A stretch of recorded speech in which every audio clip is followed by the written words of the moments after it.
Olá pessoal, boa noite. Espero que esteja tudo bem com vocês.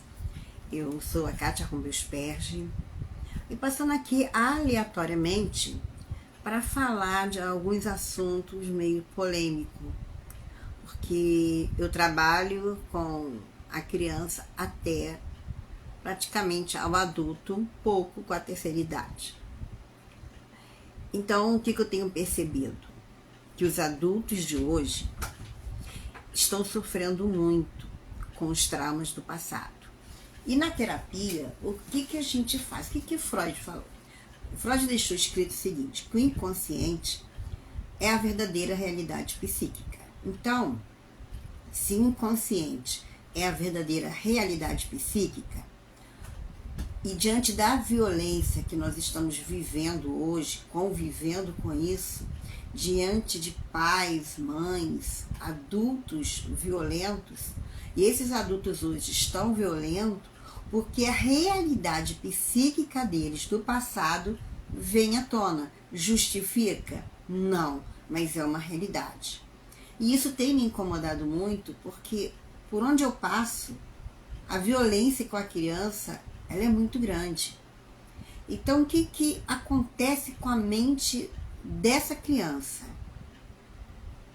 Entra em conflito, entra num mundo de confusão. Então, o que fica armazenado no inconsciente dessa criança ao longo da vida e quando adulto? Os traumas, os medos, deixa eu só endireitar aqui, as crenças limitantes, que mais? Os hábitos, frustrações, as compulsões. Oi, boa noite. Deixa eu ver aqui, botar óculos. Gente, eu não gosto de óculos, mas vou botar o óculos. Seja bem-vindo, acenando para você. Então, eu quero... tô trazendo aqui para vocês um desconforto meu, que eu acredito que também seja o desconforto de muitas pessoas, inclusive hoje pessoas que estão no mundo adulto totalmente adoecido pela violência do passado. E que muitas vezes você está numa instituição religiosa, seja ela qual for, e a pessoa diz, eu vou orar por você. Eu não estou aqui entrando no mérito. Eu até sou evangélica, mas eu não estou entrando no mérito, até porque eu acredito que a ciência e a religião em si, elas podem trabalhar junto, elas podem fazer com que a melhora daquele sujeito, em parceria com um terapeuta, um psiquiatra, um clínico, possa ajudar muito essas pessoas, porque muitas delas ficam no plano da oração e por vergonha, por crenças limitantes, memórias de longo prazo, onde está o nosso inconsciente, essas pessoas não procuram ajuda com medo de serem retalhadas e acreditam que elas não têm fé. E por conta disso, muitas delas têm depressão, têm angústia, ansiedade, ou até às vezes ideação suicida. É o que eu pego aqui, jovens com ideação suicida, porque os pais desses jovens não aceitam um tratamento. Eu não vou generalizar, mas isso está me trazendo um grande mal-estar. Eu sei que é um problema meu e não é do outro. Mas como terapeuta, eu também sou humana. E como humana, eu percebo que as pessoas estão precisando de uma luz, de uma ajuda.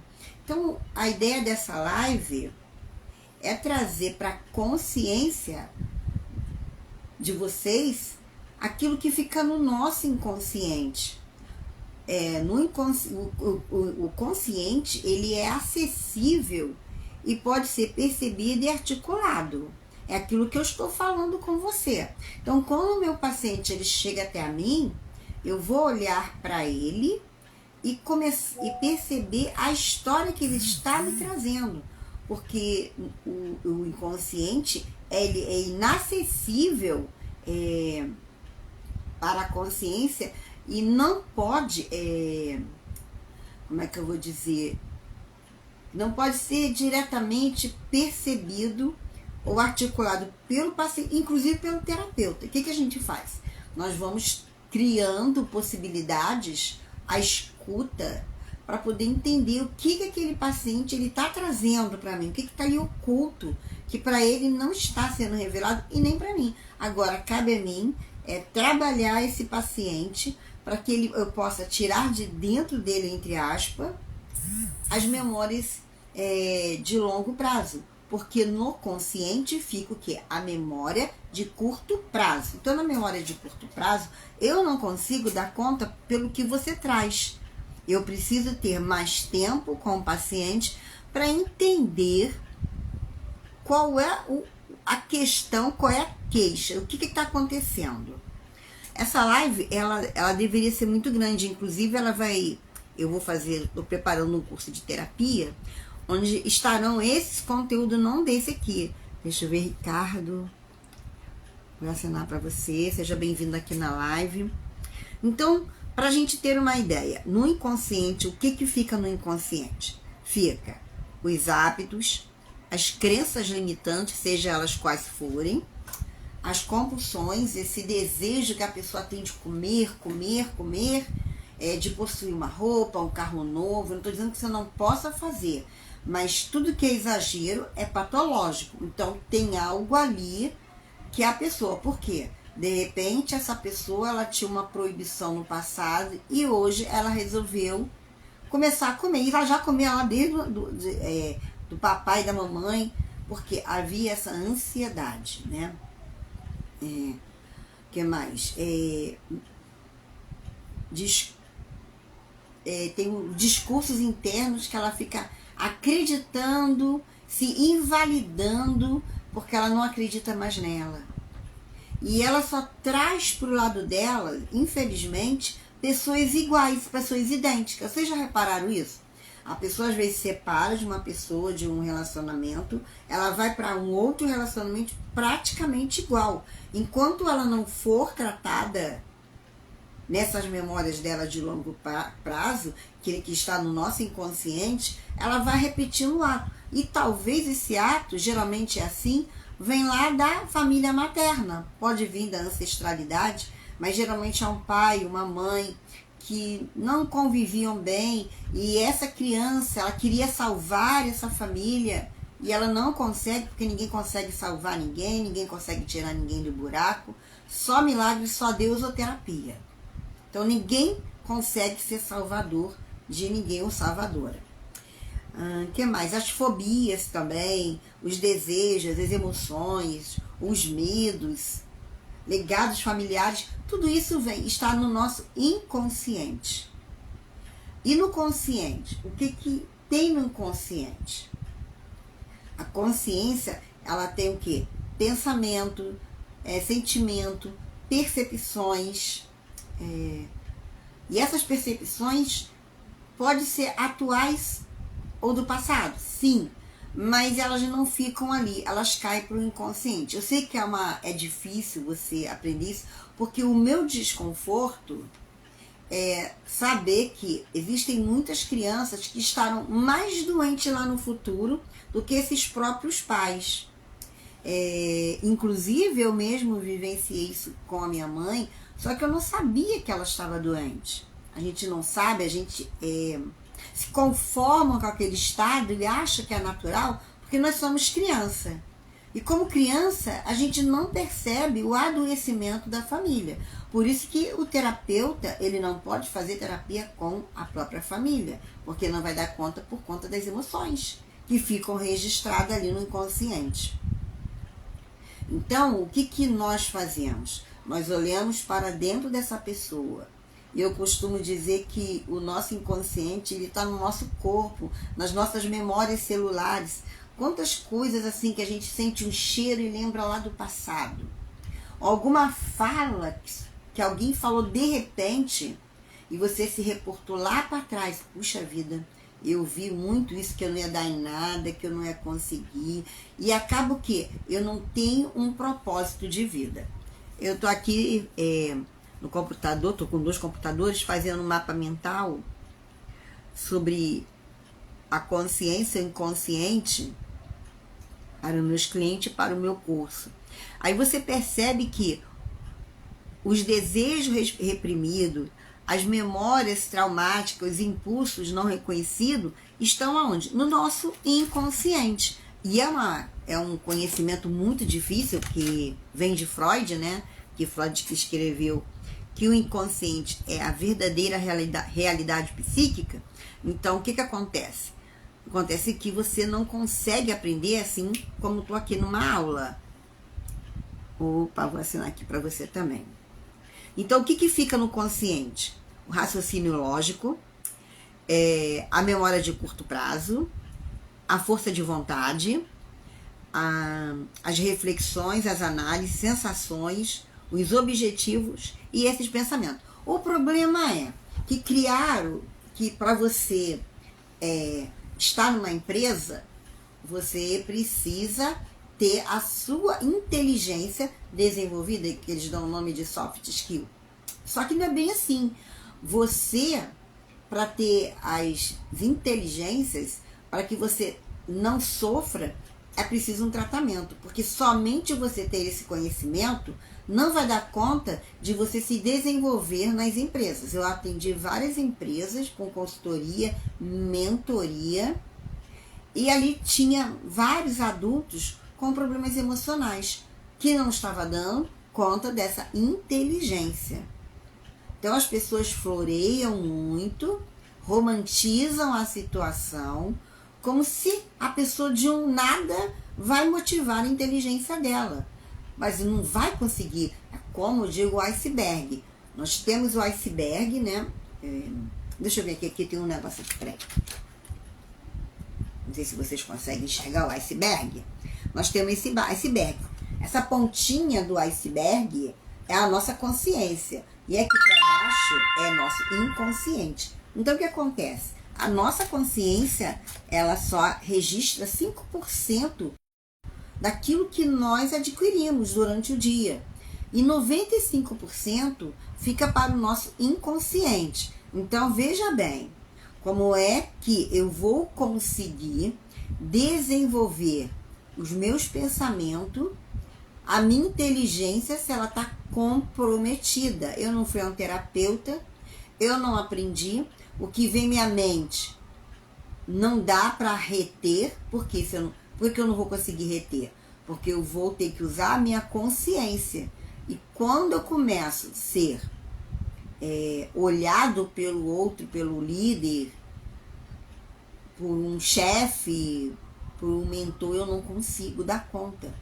Basta ver na terapia que as pessoas não conseguem conversar, trazer à tona os seus traumas. É preciso usar ferramentas. É preciso saber fazer com que ela se ouça. Porque o terapeuta não dá resposta. Ele ouve, agora ele pode criar possibilidades, como eu crio aqui as minhas ferramentas de trabalho. São vários PDFs que, inclusive, eu encaminho para todos eles. Aqui só tem esses aqui. As cartas terapêuticas, os baralhos terapêuticos. Então, isso tudo aqui vai em PDF para o meu paciente analisar e a gente discutir. E não é obrigatório dele fazer esse trabalho. Ele precisa estar bem. Eu peço para que traga um caderno terapêutico para que ele possa dar continuidade ao tratamento. Então, o que acontece? Eu vejo muitos pais, educadores, com desejo de ensinar e às vezes gritando. E quando grita, não adianta. A criança ela não vai aprender com grito. A criança ela não vai aprender do jeito que o adulto quer. A criança tem o seu tempo.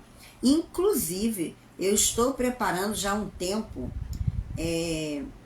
um caderno, ainda não sei bem o nome que eu estou dando, ele está aqui na minha frente, uma cartilha, não sei ainda, sobre as fases de cada criança até assim uns 14, 15 anos que eu acho. Então cada um tem um modo de aprender, o cérebro é diferente. Então minha cartilha ela tá aqui então o que acontece? Essas crianças elas não conseguem dar conta de uma aprendizagem com autoritarismo. Muitos pais chegam para mim já vem com um diagnóstico numa avaliação do médico, dizendo, meu filho tem TDAH, transtorno de déficit de atenção.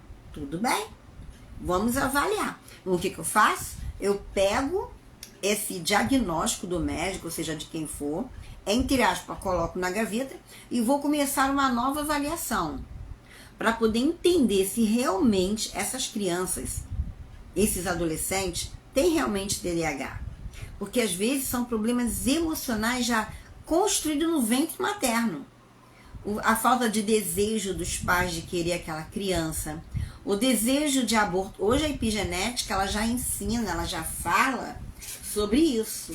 O mal-estar que aquele feto ele sente dentro da barriga de uma mãe que não estava preparada para ser mãe. Eu não queria o direito dela, mas ela não se preveniu ou se preveniu e engravidou. Por exemplo, eu engravidei tomando remédio. E aí, fazer o quê? A minha opção era manter da melhor maneira uma gravidez saudável, para que a criança nascesse com saúde mental. Porque a saúde mental ela já começa no útero materno. E quando ela vem para fora, já se diz que esse parto, essa cesárea é traumática. Deixa eu beber uma água aqui. Então eu fico muito preocupada. Ontem eu estava conversando com uma professora, e ela estava falando a dificuldade das crianças aprenderem, dos adolescentes aprenderem. Mas como que essa pessoa vai aprender se existe um desconforto mental? Se existe uma dificuldade emocional? Talvez você que esteja aí do outro lado não saiba disso. Mas quando a criança, geralmente ela não aprende, a gente precisa ouvir a história dos pais. Por exemplo, eu atendi uma criança que ela era adotada, não vou dizer como era essa adoção, porque pode ser que ela venha ouvir esse vídeo e não gostar. E ela não era mãe dessa criança, ela também não poderia, essa criança não poderia dizer na escola que ele não tinha, que a mãe era uma pessoa da família e que os pais eram alcoólatras e essa pessoa da família adotou. Só que essa criança, ela não podia se expressar. O dia dos pais, ela não podia estar presente. O dia da mãe era um problema porque a pessoa que adotou não era mãe, mas era da família. E essa criança não aprendia, ela era muda. Por que ela era muda? O desconforto dessa mãe era que meu filho não fala. Até que eu descobri que não era mãe. E quando eu descubro que ela não era mãe, ela saiu da terapia. Então ela queria o quê? Não sei. Não posso julgar. Não posso levantar hipótese. Eu não sei o que aquela mãe queria, entre aspas. Mas a criança, ela está em sofrimento. Não sei como está hoje, mas ela estava em sofrimento. Ela fazia tudo que eu pedia com maior dificuldade, porque ela não podia falar. Ela ficou muda. Ela teve um mutismo bem assim, lento, não acelerado, porque ela não podia falar. Porque se ela falasse, eu iria descobrir. Só descobri pela fala dessa pessoa que cuida. Então, quando você vê pai e mãe gritando, pode ter certeza, essa criança ela vai ter muita dificuldade de aprendizagem. Ela vai gerar um trauma. E ela vai repetir esses traumas. Tem um livro que uma criança de 8 anos, ela diz o seguinte: quando eu entrei na escola, eu não gritava. Mas de tanto ouvir meus professores gritarem, hoje eu grito também. Olha a reprodução.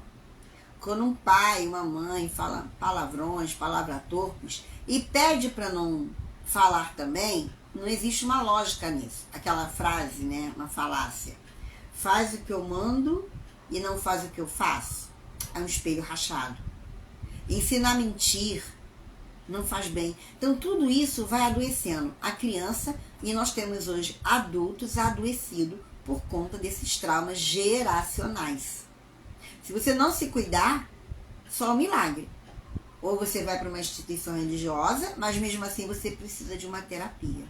Então no curso de terapia de família, eu vou estar colocando ali um pouco da psicopedagogia, da psicanálise, das ferramentas da terapia cognitiva transacional, da análise transacional, que mais? Um pouquinho da teologia, porque eu sei não vai ser obrigatório você estudar essa parte da educação cristã. O que mais que vai ter?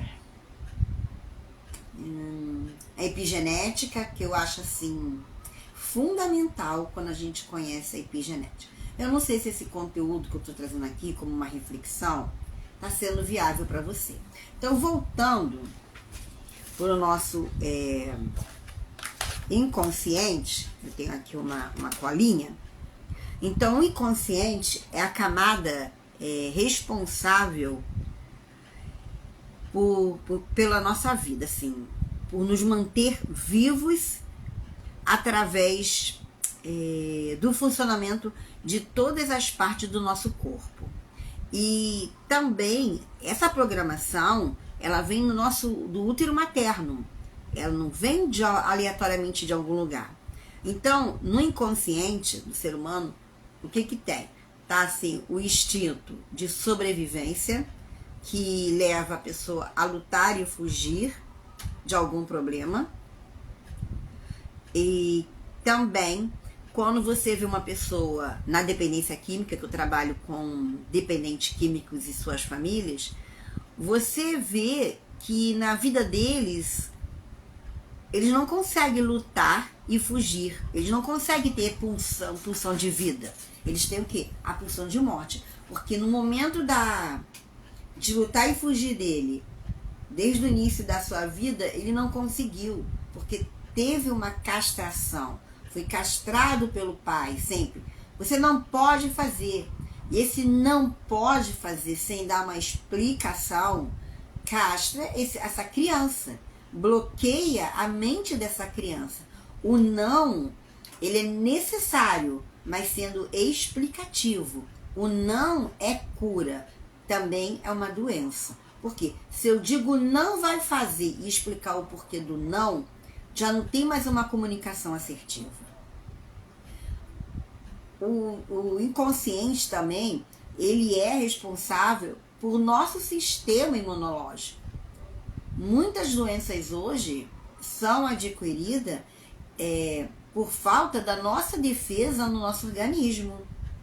Então, o nosso sistema imunológico, ele acaba somatizando, o nosso corpo acaba somatizando e trazendo consequências como uma doença autoimune, o lúpus, reumatismo, a fibromialgia, o que mais? Tudo aquilo que você não dá conta, que mais? Várias doenças que a ciência ainda está descobrindo e hoje já sabe, por falta da nossa imunidade, eles não têm a noção que isso fica no nosso inconsciente. Eles sabem que alguma coisa aconteceu, que o nosso sistema parou de funcionar. E aí nós não temos o quê? Defesa no nosso organismo. E olha que essas doenças estão crescendo muito. Criança já nasce com doença autoimune. Por quê?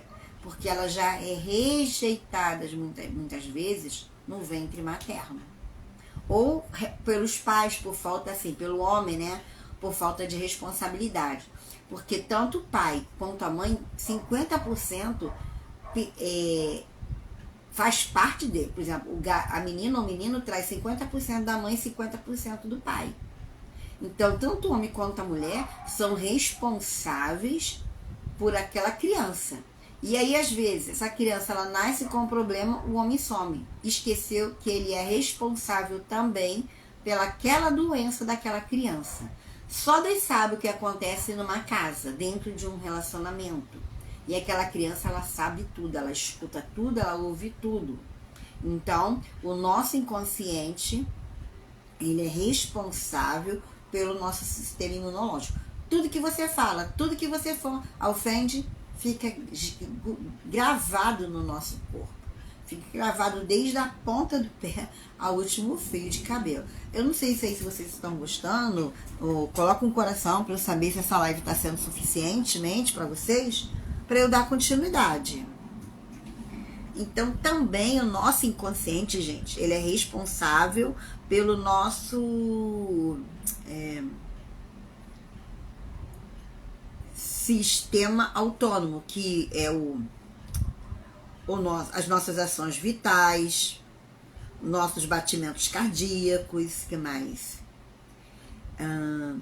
A respiração, o sistema digestório, o intestino, a temperatura do nosso corpo, as renovações da célula. Por isso que as doenças autoimunes entram, porque a gente não consegue renovar a nossa célula e nós adoecemos.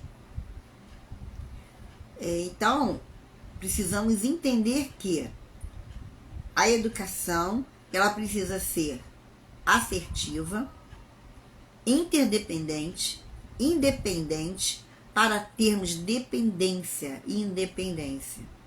E diante do que vem acontecendo, várias patologias, a família é um sistema que está perdendo a saúde mental. A saúde mental tem sido muito abalado. Eu tenho atendido homens, principalmente homens, com problemas e desejos suicidas, mais do que as mulheres. Só que isso não é revelado porque a mulher fala mais, mas os homens, sim, eles estão com muito problemas de comportamento. Deixa eu ver se tem mais alguma coisa aqui para falar para vocês.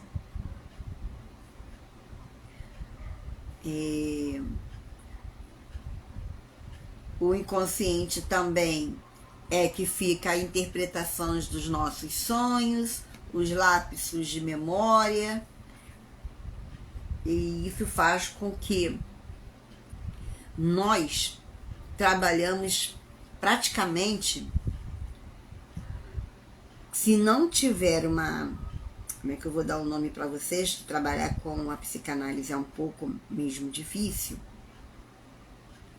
Quando Freud diz que a verdadeira realidade psíquica fica no nosso inconsciente, e é uma parte essencial e fundamental da nossa psique humana. Eu não sei se vocês estão conseguindo entender, porque a minha preocupação são com as crianças, os adultos que chegam para mim sem orientação, sem saber o que fazer da vida. E isso preocupa. Daqui a pouquinho eu vou estar atendendo uma moça que ela está com vontade e o desejo suicida. Ela tem toque, borderline, por conta de uma história do passado. E aí, é uma adulta que não consegue dar conta mais dos seus sentimentos. Eu estou ajudando-a de maneira bem assim, precária, porque eu trabalho e ela não tem condição financeira, e o nosso sistema de saúde, ele não funciona para essas questões. E quando tem um plano de saúde, o que acontece? Você fica muito pouco tempo como terapeuta. Então é isso, gente. Eu só quis trazer assim, uma reflexão que nós precisamos ter um propósito de vida, rever os nossos conceitos, as nossas teorias, as nossas demandas. O computador fechou aqui. Para podermos viver bem e ter qualidade de vida. E pensar que, como adultos, muitos estão sofrendo. E não adianta você, eu vou desenvolver minha inteligência emocional. Precisa de criatividade, precisa de interatividade, precisa aprender, precisa também de escrever uma nova história, se possível, que a gente consegue. Já é confirmado que o nosso DNA ele pode transformar a nossa vida, basta você falar e evitar pensar negativamente, porque isso não é bom. Nas igrejas, eles falam profecia, né? E a gente, como terapeuta, a gente pode até usar assim, você não pode profetizar mal para a sua vida.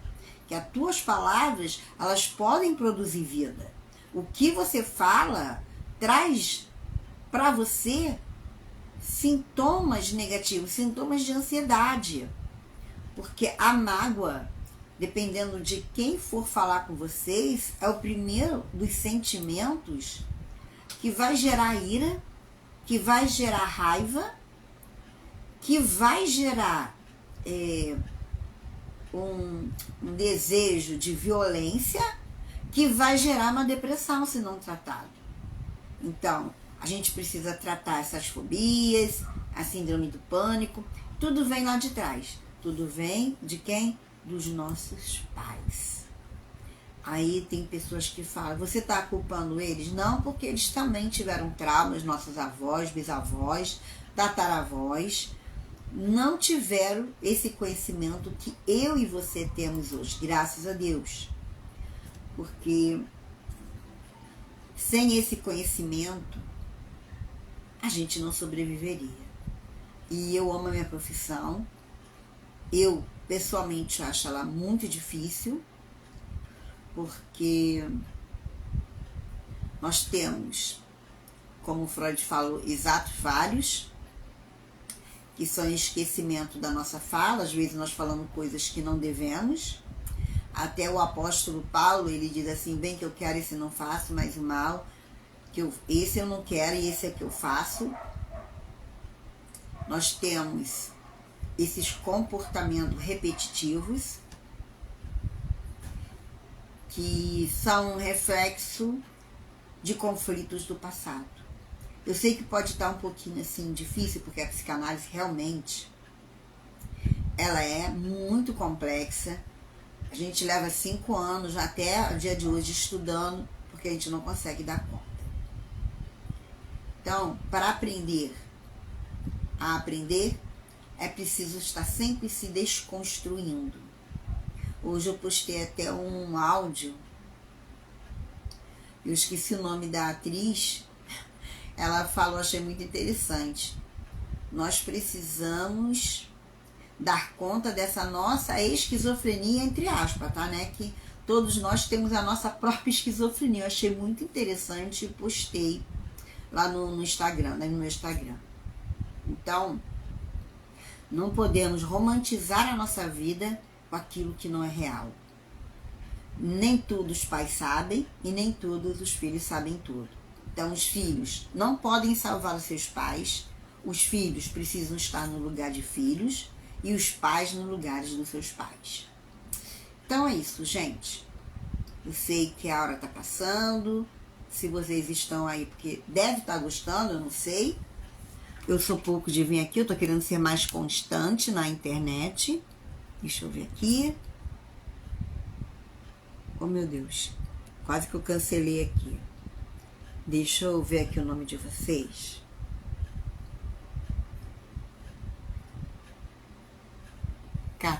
Cataldo, é isso?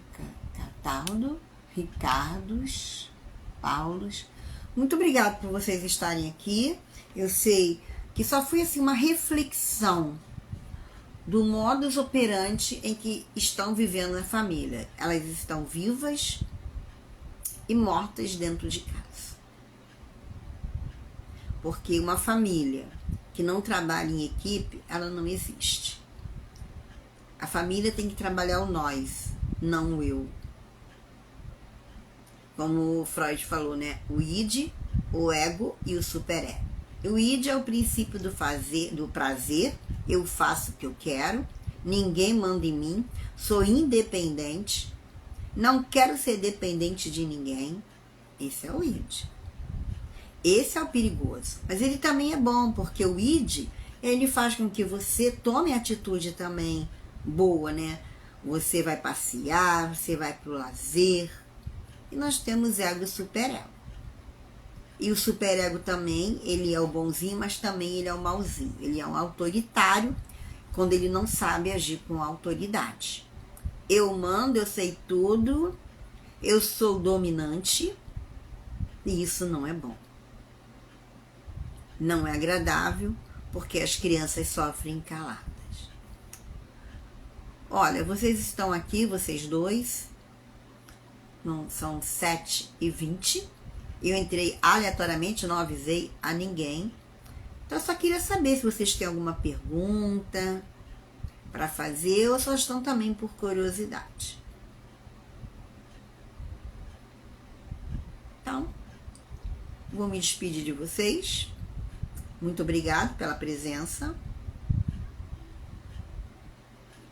E que tenham um final de semana maravilhoso, porque eu não sei se eu volto hoje, porque eu ainda vou fazer uma outra live, não sei. Eu vou estar ministrando um curso pelo YouTube, gratuitamente, sobre terapia de família. Tem muito conteúdo, tem muita coisa. Beijo no coração de vocês. Muito obrigada. Como é que faz isso aqui? Acho que é aqui.